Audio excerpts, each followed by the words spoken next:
Hi everyone, I'm Esther from Essy Cooks, and in this video I'm going to be showing you how to cook lentils. So this is for any recipe that calls for cooked lentils. This is how you're going to do it. We're going to add a bunch of water to a pot and bring that to a boil, and then we're going to grab our dry brown lentils and we're just going to put them into a colander or strainer here so that we can just wash those really thoroughly. So you want to make sure you're washing them really well before you're going to go ahead and cook them. Now, if you want the lentils to be a little bit easier on your digestion, all you have to do is soak them in water for a few hours, then rinse them really thoroughly, and then we're going to add those rinsed lentils right into the boiling water.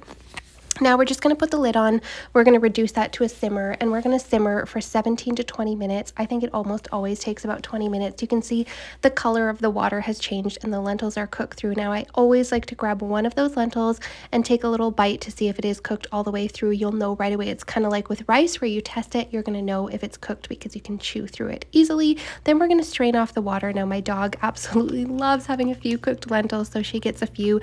And then you can use these lentils in any recipe that calls for your cooked lentils. So I added mine into these delicious lentil sloppy joes, but there are so many different things that you can put cooked lentils into. So that is how we cook lentils. You don't need an Instant Pot, you don't need a pressure cooker, you don't need anything like that. You can just easily cook them by boiling them on the stove. So I hope you guys loved this video. If you like this video, make sure you hit that like and subscribe button below.